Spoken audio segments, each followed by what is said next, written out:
Pour ne rien manquer, abonnez-vous maintenant. Les vraies voix Sud Radio, le coup de projecteur des vraies voix. Coup de projecteur des vraies voix donc sur la tauromachie avec au 0826 300 300. Emmanuel, bonjour à vous. Bonjour. Bienvenue sur Merci. Sud Radio. Vous nous appelez du Gard. Dans quel coin du Gard? À Beaucaire. À Beaucaire, Belleville. Est-ce que vous êtes une aficionada?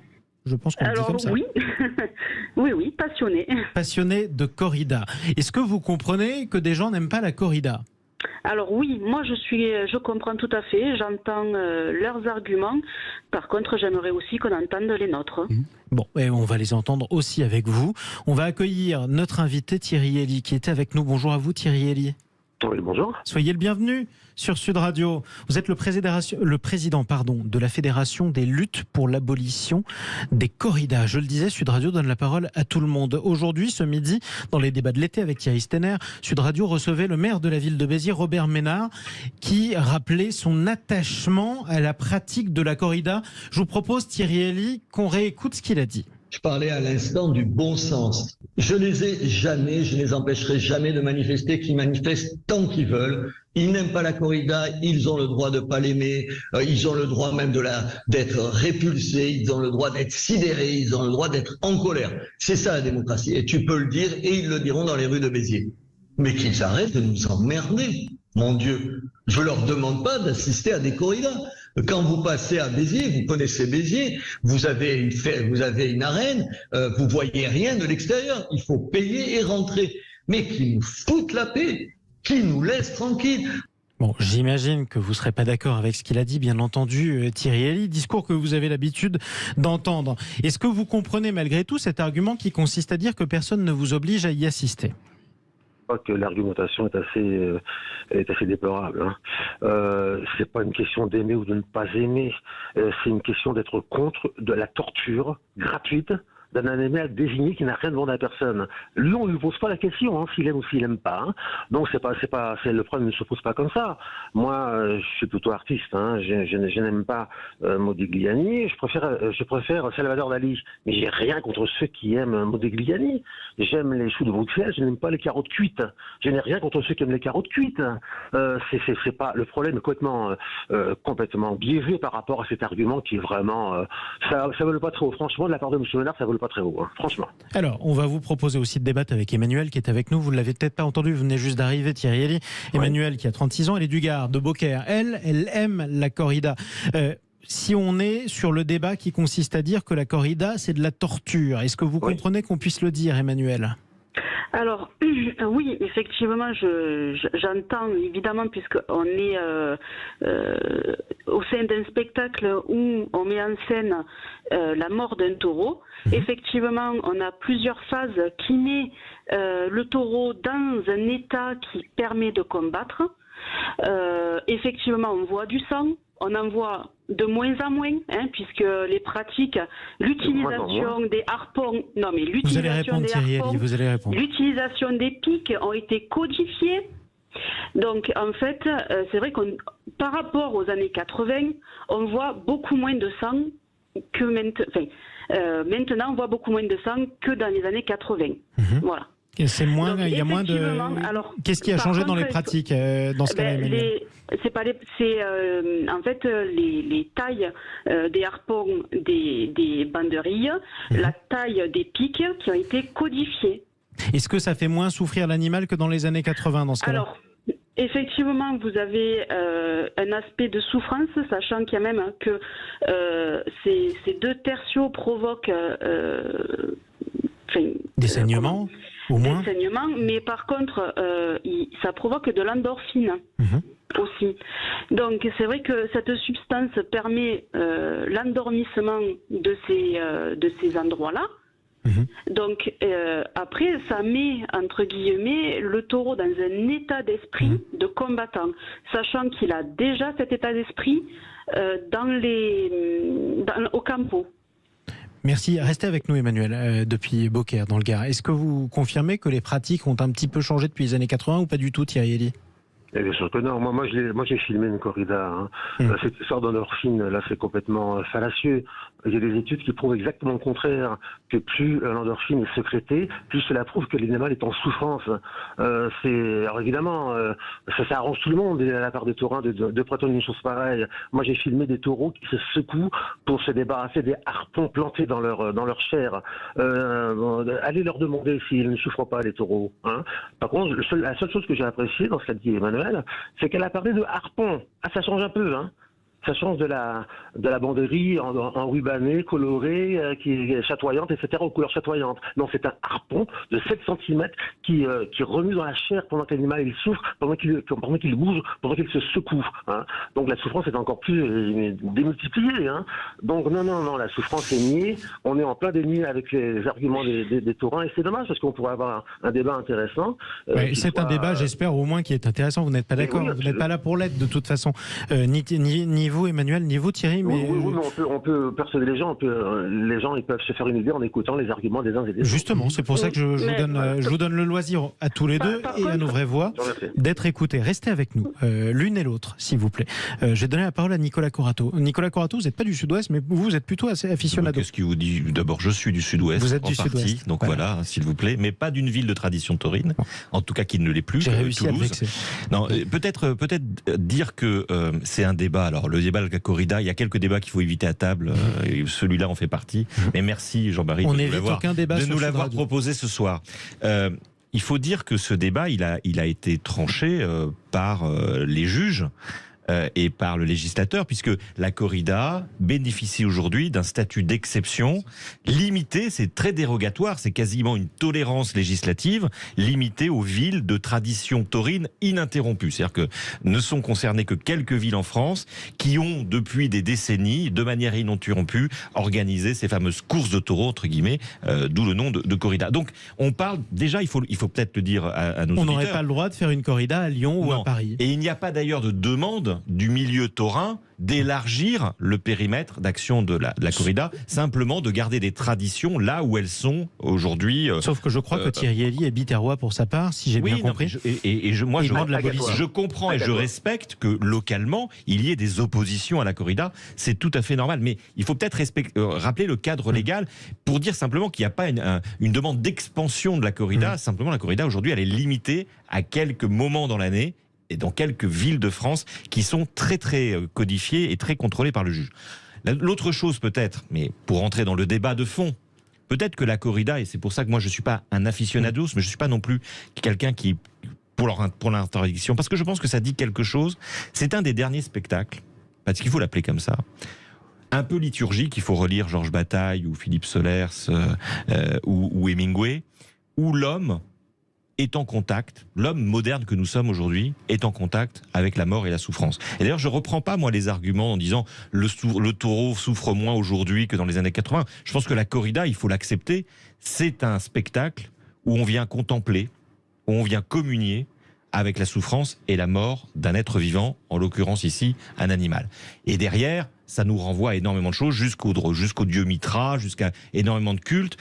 Il se trouve qu'ensuite on a inventé des religions qui ont remplacé les sacrifices d'animaux par des symboliques, par exemple l'Eucharistie pour la religion catholique, mais quand on rentre dans l'arène d'une corrida, finalement on se retrouve, et c'est peut-être devenu rarissime, en contact avec la souffrance et c'est pour ça que vous et avec la mort. Je dis pas, moi, je suis pas persuadé que ce spectacle m'amuse ni m'intéresse, mais je peux comprendre sa signification, voire même son intérêt social. Donc, je pense qu'il faut pas jeter nécessairement livrer sur la corrida, quelque chose d'excessivement respectable, mais aussi qui peut être source de débat sans nom à notre époque, une époque qui ne veut plus voir la souffrance en face. Et je rajoute une petite chose. Oui. Moi, je préférerais quand même qu'on aille se parler du bien-être animal dans les abattoirs, peut-être autour de Béziers, autour de Nîmes, autour de Paris, où je pense au bien-être des animaux qui sont parfois tués dans des conditions absolument déplorables, mais aussi à la détresse psychologique des ouvriers qui y travaillent et qui rentrent le soir avec cette charge mentale. Je vais vous donner la parole dans un instant, Loïc Hervé. Avant ça, la réponse de Thierry Elie. Vous êtes en minorité autour de cette table, c'est pourquoi vous parlerez davantage, évidemment. Je vous remercie infiniment. Quand j'écoute monsieur là, qui est avocat... non, je ne suis pas avocat. Hein. Non, vous faites l'avocat. Mais je peux faire l'avocat de la corrida. C'est ce que vous faites en tout cas. D'accord, parfait. Oui, quand j'entends ces beaux discours qu'on connaît depuis pratiquement des décennies, ces circonvolutions intellectuelles pour expliquer la corrida, les métaphores incessantes, etc., etc. Mais c'est facile de disserter quand on est en sécurité sur les gradins des arènes et qui, en attendant, risque sa vie, qui, en attendant, souffre. Parce que dans les arènes, pendant une corrida, le sang animal coule principalement, mais parfois le sang humain. Alors les gens qui sont au beaux discours, qui prennent des risques, qui fassent des choses par rapport à ça. Et quant à vous dites une dérogation effectivement, ça veut dire que sur 90% du territoire français, vous qui êtes juriste, la corrida est interdite. Bien sûr. Est interdite sur acte de cruauté, sur animaux. Ça veut dire que sur 10%, l'animal ne souffre plus. C'est sur la minorité qui empathie, quoi. Emmanuel. Oui, non, je rebondis sur ces arguments. Effectivement, moi je pense que c'est un faux problème, le problème de la corrida. Je pense que c'est un bouc émissaire pour toute autre chose, qui est notamment le bien-être animal. Sachant que là, on parle d'un spectacle effectivement de 15 minutes par animal, alors qu'avant, on ne pense pas à son bien-être. C'est-à-dire que l'animal a vécu pendant au moins 4 ans dans un champ libre. Donc, on parle bien d'un animal non domesticable et non domestiqué. Ce n'est pas un bœuf, ce n'est pas un mouton, ce n'est pas un animal qu'on peut prendre chez nous. Oui, et donc l'herbivore n'a pas le droit d'avoir des actions de combattant. Une personne à la fois. Je pense quand même qu'au niveau de la faune et de la flore, de l'éthique écologique, l'élevage bovin de taureaux braves remplit toutes les cases. Alors, vrai argument d'ailleurs, justement, la réponse de Thierry Elie. En revanche, la ferme des 1000 vaches, je pense que ça, il faut le fermer.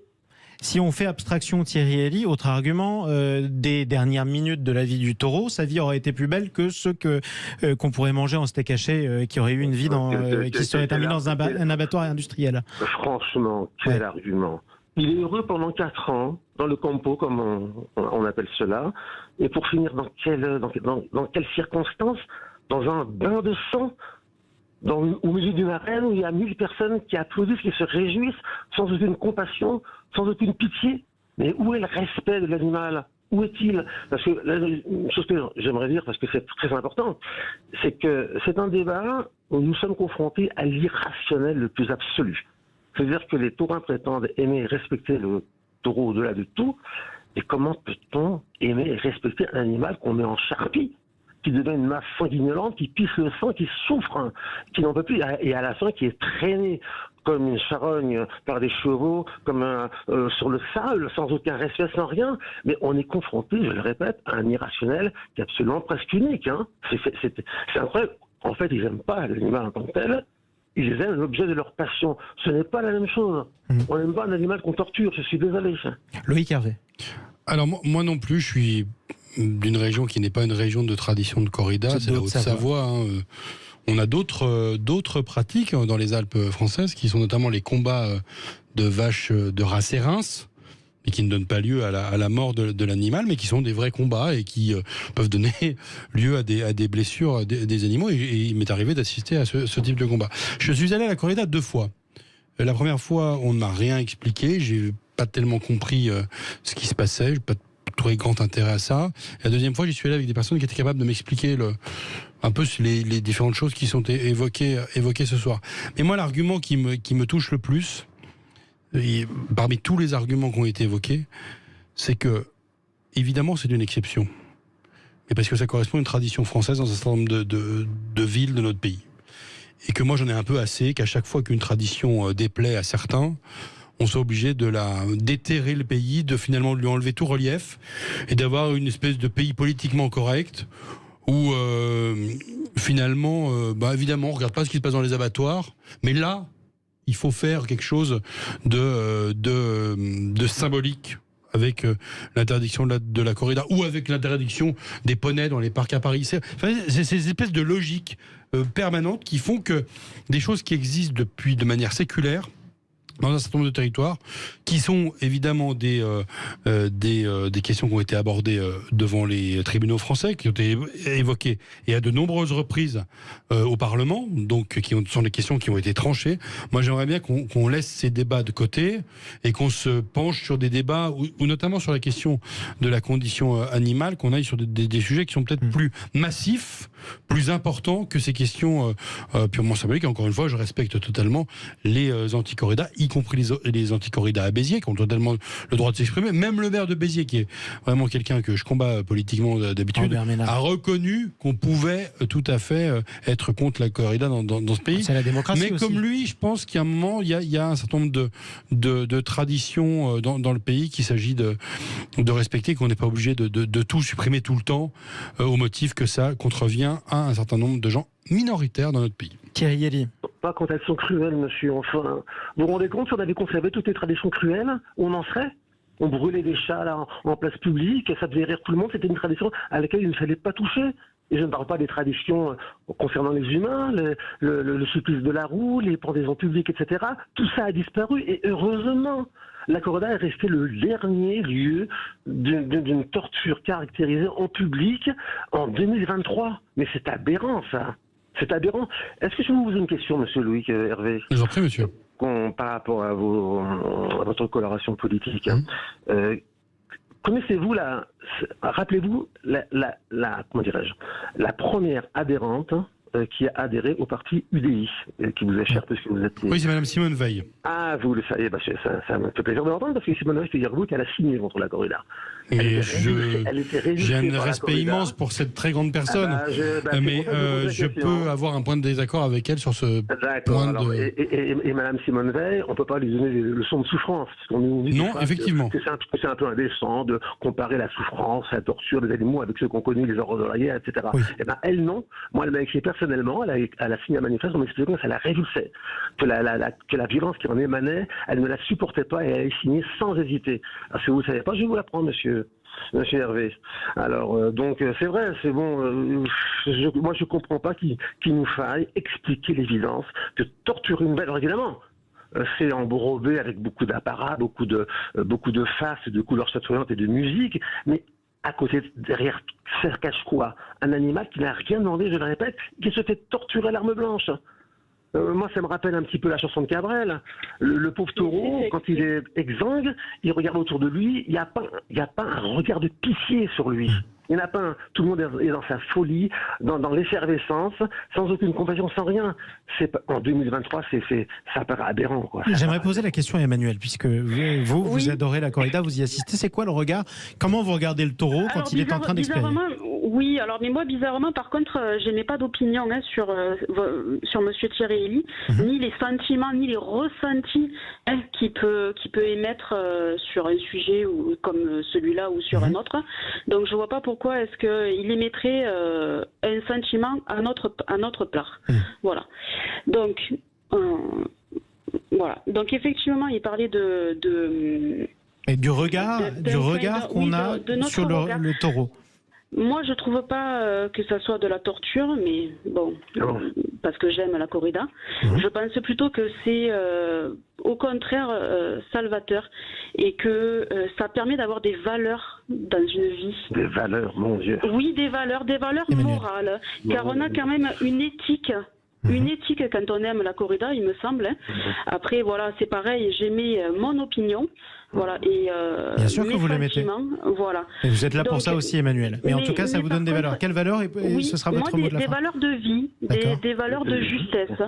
Oui, monsieur. Oui. Ce taxe où le sang bouillonne, où l'animal souffre, où les gens sont animés par des pulsions. Mais c'est votre ressenti, nous on le ressent pas comme ça. Et moi je ne le ressens pas comme ça. Et vous ne serez pas d'accord évidemment. Et c'était 80% de Français, madame. Mais par contre, effectivement, quand j'écoute la chanson de Francis Cabrel, La Corrida, je la trouve magnifique. Mais parce qu'elle glorifie pour moi l'acte de la corrida. Au contraire, je trouve pas qu'elle... C'est pas tout à fait ce qu'il a voulu faire, Francis Cabrel. Allez, je vais reprendre un petit peu la parole parce que c'est difficile si vous parlez tous les deux en même temps, mais je vous remercie quand même de le faire de cette manière-là. Je voudrais la donner à Nicolas Corato en quelques mots, peut-être pour conclure. Quel regard on a sur cet animal ? Eh ben, c'est un regard, je reprends les mots d'un des débatteurs. Oui, on est dans l'irrationnel, mais peut-être aussi qu'on a besoin de garder des parts d'irrationnel dans notre société. Moi, je pense que la morale n'a pas sa place partout. Parce que l'ordre moral, c'est pas bon. Voilà. Et il y a des traditions, il y a des croyances qui nous dérangent, qui nous heurtent. Moi, je ne pense pas que les spectateurs à la corrida se repaissent de la mort du taureau. Je pense que pour y avoir assisté, moi aussi, j'ai pas été complètement converti, mais on ressent beaucoup de frayeur. On est saisi, c'est comme diraient les jeunes, c'est parfois très malaisant. Je veux dire, j'ai pas vu des gens plein d'endorphines en se disant que le taureau meurt, que je puisse me régénérer. On n'est pas là-dedans. On assiste à quelque chose qui est grave et qui nous saisit et qui, d'une certaine manière, dramatique. Donc oui, l'irrationnel a sa place dans notre société. Et parfois, il faut garder des petites parts d'irrationnel et ne pas tout mettre sous le contrôle de la morale. Un mot, Loïc Hervé. Ensuite, Thierry Elie va conclure. Je trouve que c'est un élément très important de ce qui dit beaucoup de notre société contemporaine. Et d'ailleurs, la morale, on l'avait rangée dans une petite boîte, puisque en combattant le magistère de l'Église catholique, on a finalement voulu une société beaucoup plus libérale et libérée.